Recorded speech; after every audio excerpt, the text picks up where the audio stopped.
Hello, everybody. My name is Dror. I work with the EF. We work on the trustless team. And I'm here to present the EIL, our cross-chain, permissionless transfer. What is the entire title? The EIL SDK. I'll get back to it later. Basically, it's an SDK that lets you do a token transfer in a permissionless way between different chains, between L2s. A bit of an overview of what we do.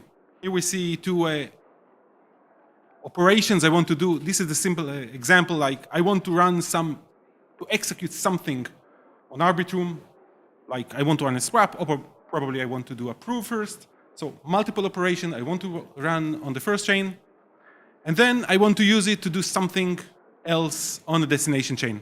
Here it's base, I want to buy an NFT. So, and for that I need to move some assets, some tokens from the source chain, Arbitrum, to the destination chain base. And the EIL come to give you a solution, a tool chain to do exactly this. So how we do it, let's break it into the terminology we use. We call each blob we run like a batch.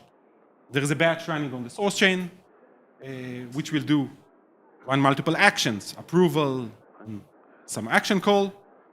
And then we create another batch for the destination chain base, which will accept this voucher and use it. The voucher is a terminology we use for the mechanism to move tokens from one side to the other. And I will try to walk through the APIs, how you do it inside the application. So what does the SDK give you? We have some core components. We have the cross-chain SDK. This is the SDK contract itself. When you use it, you build what we call the cross-chain builder. This is the tool that you build a graph of components. Within the cross-chain builder, which creates a full cross-chain operation, you have a batch builder for each batch, as we saw, that run on a single chain. And inside it, a sequence of actions translated into calls made from the account to run the implementation. The account, of course, I didn't say it, but obviously it is a account abstraction which supports batches of transactions, and the SDK also handles the gas transfers, like you pay on the source chain, but everything else is paid for on the destination chain. The SDK also gives you some helper contracts, like a multi-chain contract, which wraps a contract that appears on multiple chains, and a multi-chain smart account, again, account on multiple chains. So how do I start to work? I start with, I bring up the cross-chain SDK. It's a simple class. It can get a configuration in which you can define the networks it connects, some timeout parameters, but it works by default. We configured it so it will work in the hackathon. We built up a network thanks to Tenderly. We have 4 networks we connect to: Arbitrum, Ethereum, Base, and Optimism. It's 4 networks, and of course, these are forks. These are not the real networks. We will provide you with a faucet with tokens and gas that you can use. But of course, any other protocol you are using on top of them, you can use and see liquidity pools and oracles and whatever from the real chains. Just please remember, don't use your real network private keys within this environment. This is a test environment. So you bring up the SDK. It's a single contract. And the first thing you do, I gave you as an example, you bring up the multi-chain token. A multi-chain token is a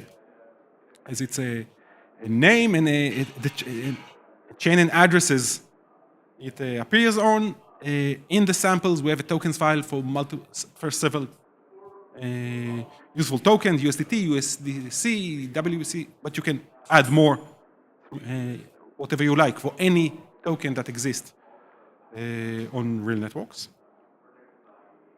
Once you created the SDK, you bring up a builder, like create builder, and then from the builder you start a batch. You can see here I started a batch run on Arbitrum, and you can usually end it with end batch. Within a batch, I had an action. So an action, you see, this is a simple transfer action. We'll see later how it is built, but an action gets a contract, a function name. A contract can wrap the ABI or not, and the value. The value can either be actual value that you want to transfer, and also it can be a runtime variables. A runtime value, a value that you can only detect during the execution, like the result of a previous call, like you do a balance of, and then you want to use that amount specific to run as an action on the chain. Yeah, okay. Yes.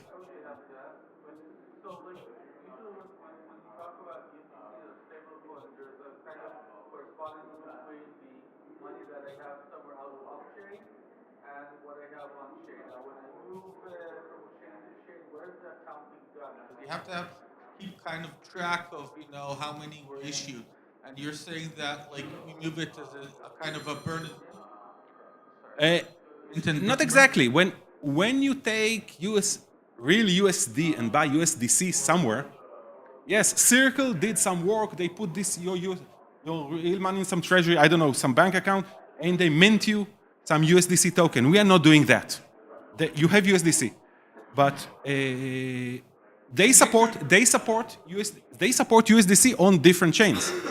What we are letting you is you give your money in one chain and you get the exact same amount of USDC on another chain. We are doing cost rate transfer. We are doing nothing related to real dollars. Like you can transfer BAT token. You can transfer whatever token you like, which are not related. It doesn't have to be a stablecoin. לא שומע אותך. Come speak to the microphone. To elaborate, the way the SDK works right now is that the asset that you get on the destination chain has to already exist there. We don't create a wrapped bridge version of that asset on that chain, and there is no locked forever equivalent on the origin chain.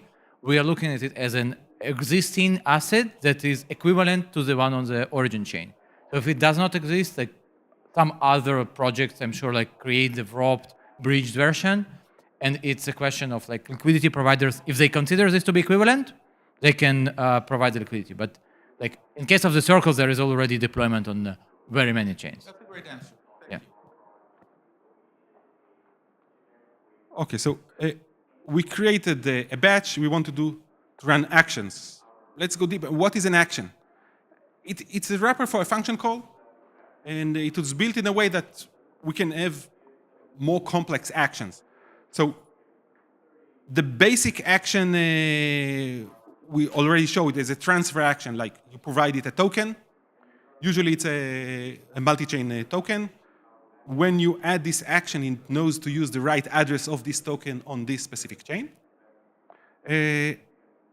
But if you want to write yourself an action, this is an example. This is the actual code of how we implemented the transfer action. There is a code that, for example, you see address on. This is the place we decode the actual address of this specific chain, and we return a call object to be used on chain. When we create a user operation of it, there is an SDK created for Stitch by Ofir team. They created actions for a lot of DeFi operations that you can use. A morph operation and lending and borrowing and everything. Instead of this blob, we just created transfer, approve, and general action. This is general action. Okay. We actually create a bit more than that. What we did is first as a great examples of how to run EIL SDK. That means besides having a lot of unit tests, we also actually extended base action. So in that case, if you and that's probably needed to extend the functionality. then you can do that. It's like, okay. Sure. It's public. Yeah, no. I specifically for this, I launch it. I publish the link on my Twitter, so you can see that. And my Twitter, yes. No, we'll send it everything in the group. In the We'll group. pin a message with everything. My Twitter is very simple. It's Ofir Eliasi. You can find it, and the link to there is to that is there. But I'm saying it's a good. There are some. First, they're very usable. All the extension for other DeFi protocols, and you can learn easily how to do that for those examples. But also, we add a couple of element classes that can be very handy if you want to do the same, like how you split it, how you do, how you inherit from EIL actions and so on. So check it out. It's gonna have like a lot of ways to deal with that. Yeah. Is there any off-chain element that is in play here? Okay. First of all, when you create an application, I will demonstrate, but I don't have time to demonstrate it during this talk. We have a. Don't. Okay. When we'll put everything in the Telegram group, so we will make sure that we are all in sync. You have the application. The application like move funds from network A to network B. This is the application. It uses a wallet. We integrate it with the Ambi wallet. So right now, this is the wallet here you can use. You sign once for all this flow. This is the feature you get from the wallet, a single signature, and then the SDK runs the operation. We didn't get to the execute, but all chains. Now, in order to move the funds from chain A to chain B, yes, you need a provider. But it's not that you, as an application, contact this provider. You submit a user operation on chain. It gets on chain. Emits an event. The provider sees this event, lock your amount and give you what we call a voucher. We can talk later about how this, I'm not getting into how this is permissionless, how this is not relying on any central service, how different providers can, but this is everything that runs in the background so that you will be able to get it on the destination chain and continue to run from there. Thank you. Okay. Two points. Can you elaborate on what were the latest developments that enabled this possibility, and how is this different than the current bridging solutions out there?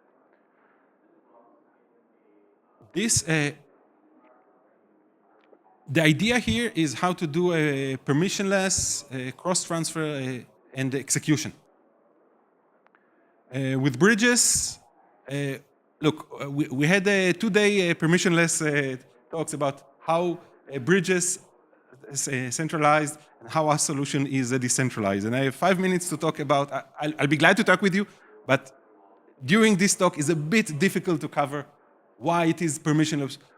Okay, why it is these are atomic swap, why it's permissionless, why you don't trust a single entity. So first, all communication is on-chain. You don't ping the URL and ask him to do something. Second, it's full self-custody, so you don't delegate to someone to do the action on your behalf. You execute. You use the call data using account abstraction, as it was always the case.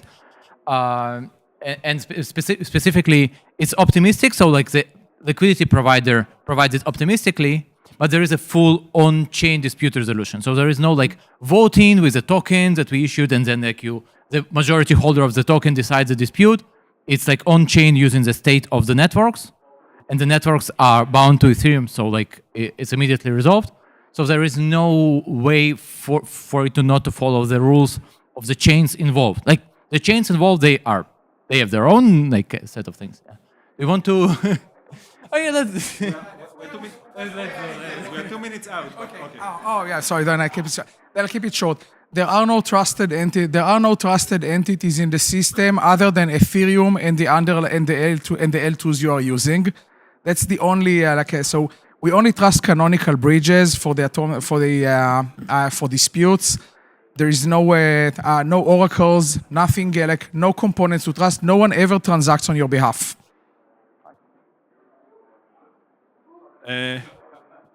Okay, okay. The last component I didn't get. Once you complete the graph, you build the batches. You execute them. Basically, you call build and sign. It will pop up your wallet to sign the request.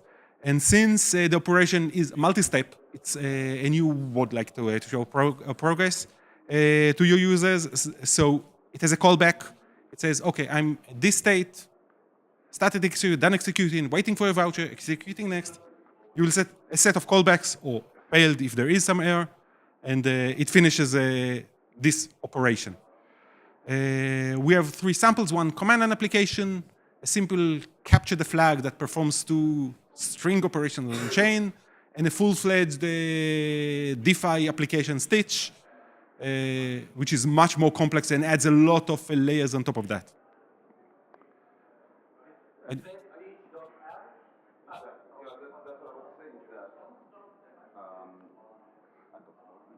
No, just I want to the link. Of course. I just want to say that Dror mentioned that there is like you can check it on the Stitch app, the Stitch.app, and you can see first like an implementation of EIL SDK.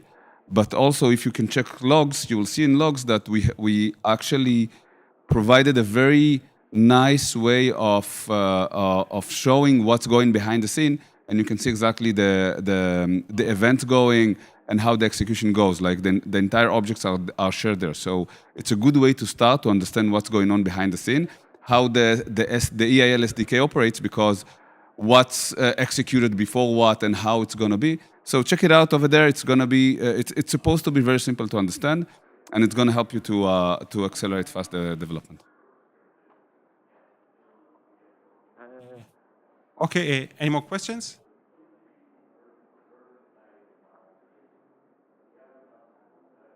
Okay, thank you.